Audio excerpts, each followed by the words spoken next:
trying to restore the spirit of the democracy in the state. Right Venkataswamy గారు మళ్ళీ మాట్లాడతాము. మనతో జాయిన్ అయ్యారు బీజేపీ రాష్ట్ర ప్రధాన కార్యదర్శి ప్రకాష్ రెడ్డి గారు. నమస్కారం ప్రకాష్ రెడ్డి గారు. నమస్తే అండి. యా, సో శ్రవణ్ గారు, నిజంగా మీరు అంటే వాళ్ళు చేస్తున్నటువంటి అభివృద్ధి లేకపోతే ప్రజల కోసం వాళ్ళు పాటుపడుతున్నటువంటి ఇవన్నీ పక్కన పెట్టేసి కేవలం రాజకీయ లబ్ధి లేకపోతే ఇంకేదో ప్రజల్లోకి నెగటివ్గా అది ప్రొజెక్ట్ అవ్వాలని చేసేటువంటివా ఈ విమర్శలన్నీ కూడా?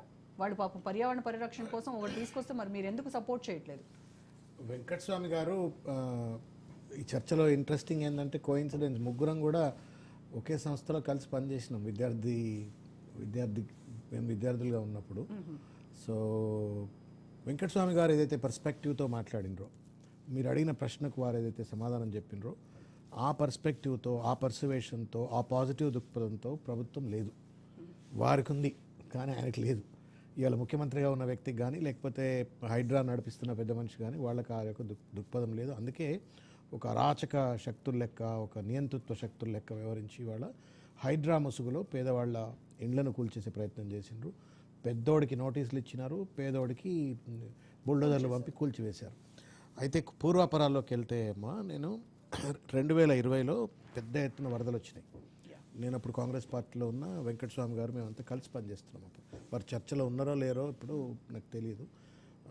అయితే ఆ వరదలు వచ్చిన ధర్మిలా పెద్ద ఎత్తున అప్పుడు వరద బాధితులను ఆదుకోవాలని చెప్పని ప్రభుత్వం మీద ఉద్యమాలు చేసిన వాళ్ళలో మేము కూడా ముందున్నాం. జిహెచ్ఎంసీ దగ్గర పోయి కూర్చొని గొడవలు చేసి వరద బాధితులకు సగమే ఇస్తున్నారు, అందరికీ వాళ్ళు అట్లా ఇట్లా గొడవలు చేసిన వాళ్ళు.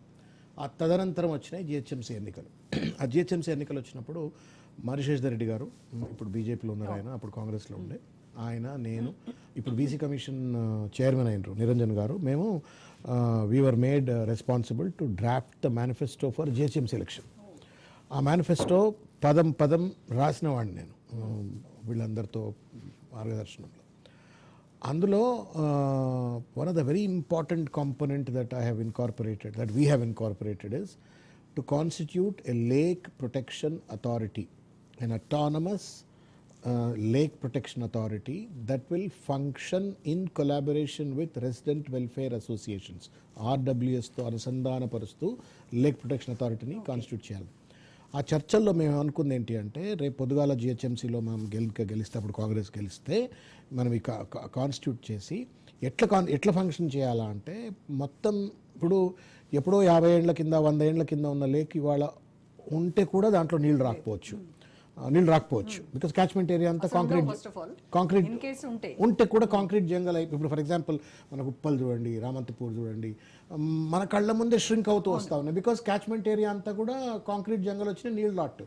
So what we thought was, we will first do a complete lake survey, ప్రతి ఒక్క లేక్ను కూడా సర్వే చేసి మంచి సర్వే, లైడార్ సర్వే చేయండి, డ్రోన్ సర్వే చేయండి, అన్ని రకాల సర్వేలు చేసేసి ఒక్కొక్క లేక్కు మీరు redefine the boundaries.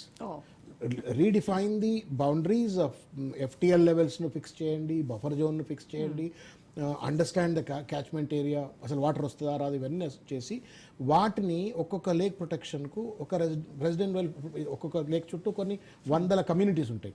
ఆ కమ్యూనిటీస్ను భాగస్వాములు చేస్తూ మీరు ఆ ప్రొటెక్షన్ చేయాలా అనేటువంటి ఉద్దేశం. చాలా మందితో కన్సల్ట్ చేసిన లుగ్నా సరస్వత్ గారని, ఇంకా చాలా మందితో పెద్దవాళ్ళతో చేసి అదంతా పెట్టాం. దురదృష్టం ఏంటంటే రేవంత్ రెడ్డి గారు అధికారంలోకి వచ్చిన తర్వాత ఆ టైటిల్ చూసిండ్రు వాళ్ళంతే, లేక్ ప్రొటెక్షన్ అథారిటీ చూసిండ్రు, రాగానే అది పెట్టి పడేసిండ్రు. But the spirit behind it, the discussions that have gone behind it, he probably has not understood, either because it was convenient to ignore, or is because is ignored, he didn't have comprehension to understand it. మొత్తానికి మాత్రం వాటిని పక్కన పెట్టేసి హైడ్రా అని పెట్టి ఒక high drama నడిపించిండ్రు. Venkataswamy garu ఒప్పుకోకపోయినప్పటికీ కూడా there is something called constitution. ఏదైనా సరే మనం భారత రాజ్యాంగానికి లోబడే పనిచేయాలి. అది నరేంద్ర మోడీ గారి నుంచి మొదలుకుంటే రేవంత్ రెడ్డి వరకు కానీ, మీరైనా నేనైనా, all of us are bound by the constitution. దానికి భిన్నంగా ఆయన వ్యవహరించి రాత్రి ఫత్వాలు జారీ చేసి, బుల్డోజర్లను పంపించేసి, కూల్చివేతలకు గురి చేసి, కొంతమందినేమో కూల్చివేసినాడు, కొంతమందికి ఏమో నోటీసులు ఇచ్చినాడు. వాళ్ళ అన్నకు విషయానికి వస్తే నోటీసులు, పెద్ద పెద్ద డబ్బు ఉన్నటువంటి వాళ్ళ కాలనీలకు నోటీసులు, పేదోడి ఇళ్ళు కూల్చేసినాడు. హైకోర్టులో జస్టిస్ లక్ష్మణ్ మీరు ఆ వీడియోలు ఇప్పటికి కూడా సోషల్ మీడియా తిరుగుతుంటాయి, ఆ అడ్డం దిడ్డంగా ఆయన తిట్టేసినప్పటికీ సమాధానం లేకుండా తర్వాత ఆ తీర్పు తర్వాతనే మళ్ళీ ఇల్లు ఏదో అప్పటికప్పుడు ఆగమేఘాల మీద హైడ్రా జనరల్ కమిటీ మీటింగ్ అని పిలుచుకొని ఆ మీటింగ్లో మేము ఇప్పటికే నివాసం ఉంటున్న ఇళ్ళను కూల్చమని ప్రకటించేయటము. గమ్మతేంద్ర అంటే ఇవాళకి కూడా చెరువు ఎఫ్టీఎల్స్ బఫర్ జోన్స్లో పెద్ద పెద్ద బిల్డింగ్లు ఉన్నాయి, పెద్ద పెద్ద వాళ్ళే ఉన్నాయి, బాగా డబ్బున్నోళ్ళు ఉన్నాయి. వాళ్ళ కూల్చలా. కూల్చింది ఎవరిదిరా అంటే మధ్యతరగతి వాళ్ళు, పేదోడు, వాళ్ళది కూల్చినారు. నువ్వు ఇవాళ సరిదిద్దుకున్నావు, ఏది అది పొరపాటు అయిందని చెప్తున్నారు. Who is going to compensate them? మేమేం చెప్తున్నారు, ఎట్లా ఇవ్వండి. ఇప్పుడు బ్యాంక్ లోన్ తీసుకున్నారు, బ్యాంక్ లోన్ నువ్వు కడతావా? ఈఎంఐలు నువ్వు కడతావా? లేదు కొత్త ఇండ్లు కట్టిస్తావా? నువ్వు తప్పు అయిందని చెప్పని చేతులు దులుపుకుంటే అయిపోతుందా? You have demolished hundreds of thousands of houses. So how are you going to repay that compensation?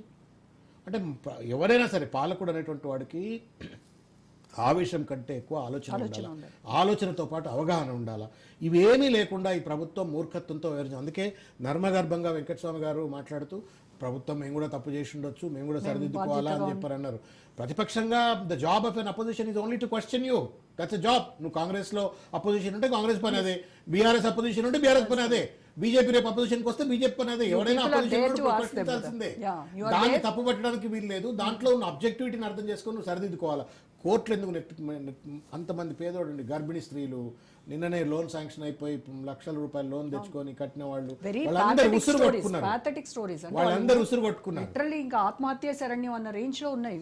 చాలా దుర్మార్గమైనటువంటి స్టోరీలు. మీరు కనుక మీరు ఫీల్డ్ స్టోరీలకు పోయి కూలగొట్టబడ్డటువంటి ఒక వాళ్ళ జీవన విధానం ఎట్లున్నది, వాళ్ళ బాధలు ఎట్లా ఉంది కనుక స్టడీ చేస్తే it will be very pathetic story and it's an irreparable damage.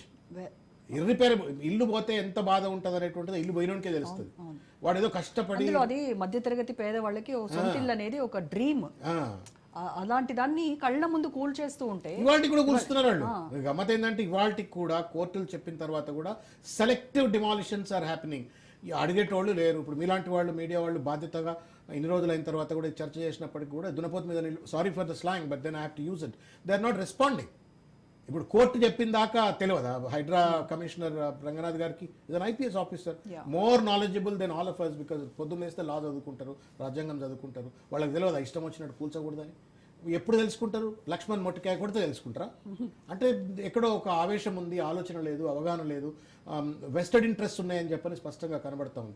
నా కళ్ళ ముందు నేను గచ్చిబౌలిలో పోతుంటే చూస్తా, చెరువు ఉంటుంది, చెరువు పక్కన పెద్ద ఆ బిల్డింగ్ కూలదు. ఎందుకు కూలదు మరి? ఎందుకు పేదోళ్ళు? చాలా హైదరాబాద్ చుట్టుపక్కల కొన్ని వేల ఏదో అండర్స్టాండింగ్, ఇప్పుడు పెద్ద పెద్ద వాళ్ళతో అండర్స్టాండింగ్ లేదో జరిగినట్టుగా అనిపిస్తూ ఉంది. ఏమో అంటున్నారు ట్యాక్స్, ఆర్ఆర్ ట్యాక్స్ అంటారు, ఈ ట్యాక్స్ అంటారు. మరి ఏ ట్యాక్స్ వల్ల అండర్స్టాండింగ్ ఏమైనాయో చెప్పాలా? Right, okay. ప్రకాష్ రెడ్డి గారితో మాట్లాడుతుంది. ప్రకాష్ రెడ్డి గారు, రైట్, 6 నెలల క్రితము ఏర్పాటైన ఈ